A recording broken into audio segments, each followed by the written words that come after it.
Today we're going to be talking about UPS, also known as the United Parcel Service. I'm Mike. I'm Saggy. Cole. I'm Ben. I'm Hayden. Today we're going to be giving you an overview of the history of the company, the environmental analysis, the SWOT analysis. Then we're going to get into our new product/service, and then move into implementation, marketing strategy, 4Ps, and our case study. And to lead us off with the history is going to be Cole.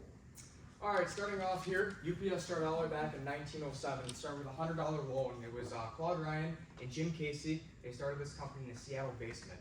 Moving in about a decade later, Claude Ryan bought the company out from Jim Casey, and they moved their corporate headquarters to Oakland, California.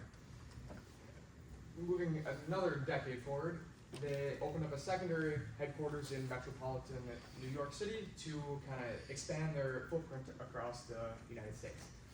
Moving in here to 1985, they opened their next day airfare facility. That being said, there's overnight airfare shipping and cross-country shipping as well. Moving in here about a decade later, they got their huge golden link saying that they could deliver to every address in the continental United States. Pushing into 2001, they dove into retail. They opened dozens of stores across the North America, and they used those stores for ground shipping and receiving, ground pickup, and things like that. Also, packaging and shipping postcards. Moving into 2018, they opened their weekend delivery service. Now that only is on Saturdays. There's Saturday ground pickup and ground shipping services. Now I want to give a little brief summary about environmental analysis. I want to start off by saying UPS was a private company up until November 10, 1999. I want to also talk about the UPS as a foundation called the UPS Foundation, which is basically their main goal is to use their money for good and try to help out people in the U.S. as well out of state. Just as much as they like to help people out of state and in the U.S., they like to help their own as well. Like I said, they value education very highly. That's why they give their part-time and full-time people $25,000 in tuition aid. As well, they give the people who come for that, the part-time workers who come for that, they give them also an incentive, as in when they pass 30 days of working there, your wage gets risen. Depending where you're located as well, it fluctuates, but the median is like $20 an hour. Now, moving on to the company for UPS, I want to talk about how they want to be carbon neutrality by 2050, and by doing so, they want to use technology to their advantage. So they want to be able to use electrical vehicles for them to produce less carbon in our environment, but this also helps them in the long run save money by using no gas and with maintenance. As well, you may have heard of that UPS was having a big problem with their drivers who wanted to go on strike due to the fact of their conditions they faced as well as the pay. So to prevent that, they came to a compromise together, made a contract with good pay as well, how to fix those conditions, which is also what the electrical vehicle will help as well, and they averted that crisis. Now moving on to Ben. We're going to talk about the SWOT analysis of UPS as a whole. We're the most successful delivery service in the world, with a net worth of $90 billion.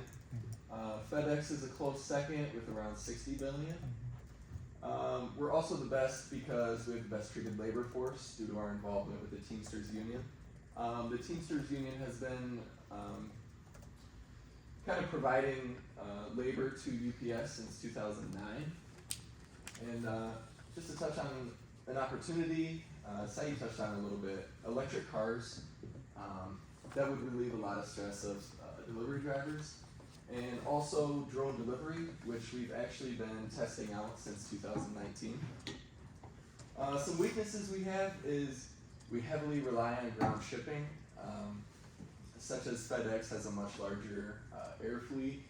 And also we're heavily dependent on the US market, with 79% of our revenue being generated in the US.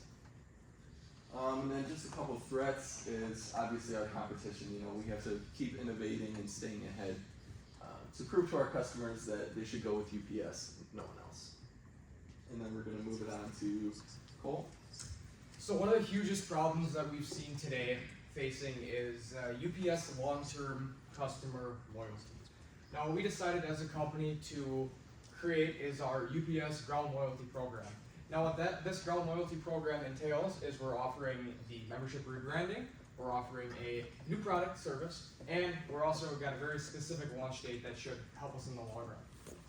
So starting off with the membership rebranding, obviously we're adding the new name, the ground loyalty program.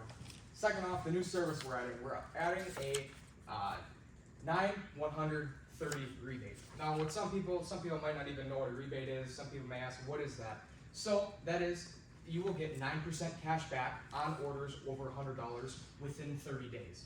So you must fill out a form. It will come paper copy in box, and there also is an online form as well. On that form, you have to spend $100 or more on shipping to get that 9% cash back, but it has to be filled out within the 30 days. If it's not filled out within the 30 days, it's kiboshed. It's invalid. Some people may ask, how is this going to help us? Well, as a whole, it's going to help us within our customer loyalty, because some of these bigger companies will keep using us time after time again because we beat our competitors. We give them that 9% cash back. Moving forward, 9% was something that we were comfortable with losing if this were to not work. So that being said, we think that a great time to launch this obviously is going to be around the holiday season. Many people are using package delivery services.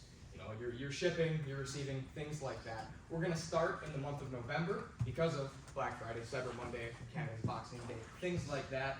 Moving forward into the Christmas holiday, we will be reviewing this quarterly to see what changes we need to make throughout the excursion of this product.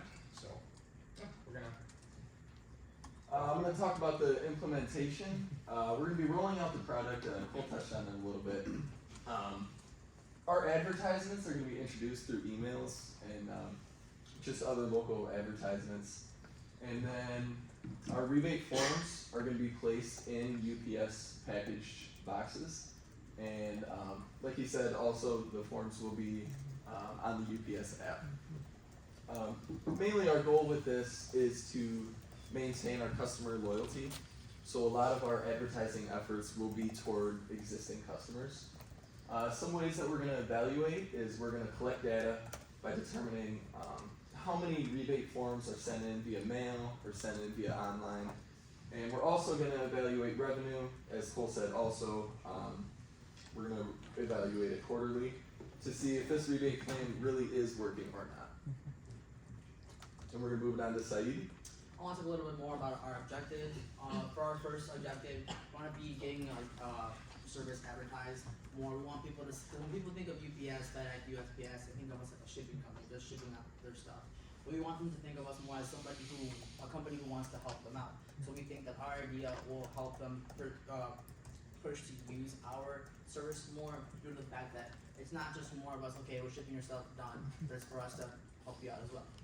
Our second objective is obtain loyal. That's constantly like Cole said. Yeah, that's one of our biggest problems as well. So we feel that when they find out about our rebate service, it's gonna push them to use us more because be like, hey, we get to use their service when we're saving money as well. Who doesn't want to save money? But at the end, it all just depends on how we advertise our idea. Now, our third is we want to be more unique compared to the other companies. We want to be able to answer the question, why use UPS? Why not use FedEx? Why not use USPS? And we want to be able to tell them, okay, with our idea, this will help us be able to get those customers to choose us instead of the other competitors. Lastly, we want to create a massive inflow of revenue. Again, you might think, how are you going to create revenue if you're literally giving their money back? But the thing is, 10 to 30% of people actually use their rebates, and that's a big chunk that who don't use it, that's money for us. But the ones who do use the rebates still have to spend $100 to get that 9% back. So at the end of the day, we're still gaining money.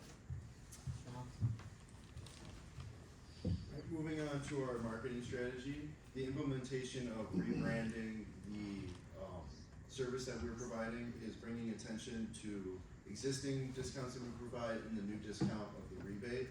And that kind of falls under two of our three values, customer first and innovation driven. We're all about customer first and making sure we're doing everything in our power to make sure that the customer is happy with the shipping service, the price, the timeline in which the package is delivered, and then also to show that we are consistently being innovative and trying to make our services better. This also will help that if we have a better service or specific program through our company, we will be standing out versus other companies like FedEx and USPS, and that adds to our value-based positioning strategy, making us just more of a premium brand that's well sought after. And then we'll also, the information that we obtain from people using the rebates and then what saving methods they use through the account will help us with our supply chain management, with relocating supplies, workforce, and trucks, and so on and so forth. Moving on to product and place, like we've been saying, it's a rebranding of the customer accounts. This encourages customer loyalty to make sure that people are continuously coming back after using us even just one time. And then also bringing attention to existing services that we have, such as if you have an account through us, you can get up to 75% off on your shipping needs. You can do ship now, pay later, which is a pretty good thing, especially for small businesses putting out large amounts of products. And then also our new 9% rebate, which is to draw the attention into the stuff that we already have. Now the places that we're going to be displaying this is obviously online through our website, in store, and through our UPS app. And our main way of doing that is going to be through using a brochure, which can either have a mail-in form or a QR code, which makes it pretty much accessible to any online user or offline user. And then for price, the ground membership is free, doesn't cost you anything, it only costs you a little bit of time, and in the shipping world, time is money, so as much time you can save, you're saving money in the long run.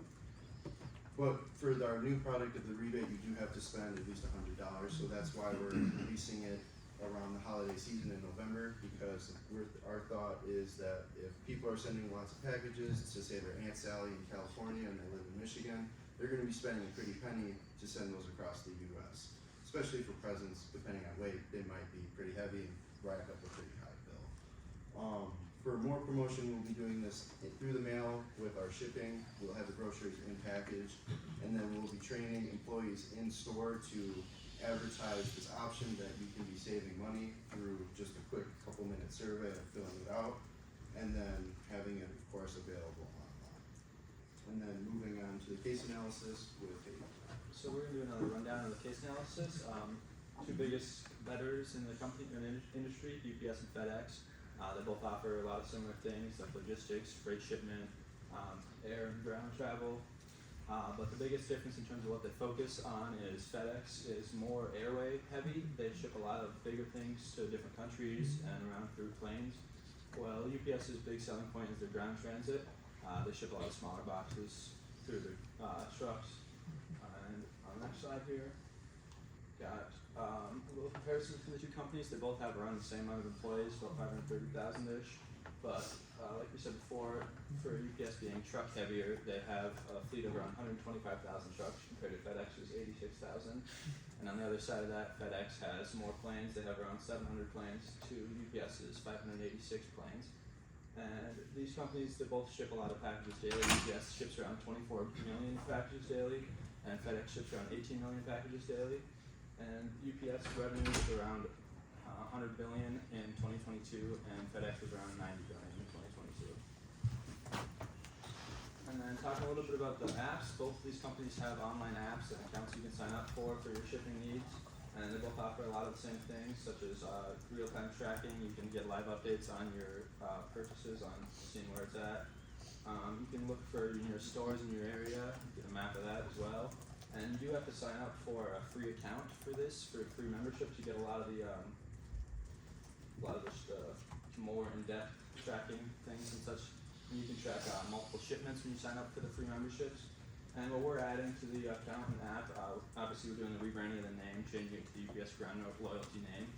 And then we're adding that 9% mail-in rebate. You have to sign up for our free membership, doesn't cost you anything. But then through that, you can go on there and you can use the rebate. You can, obviously they said again, purchase over $100, you get 9% back on. So that's gonna be our new big selling point through our app. We use that to advertise a lot of it. And you gotta sign up for the account to get that. And FedEx has they have sign-up discounts for it as well, but they don't have anything about the exact same as us for rebates. That's what we're gonna try to get a leg up on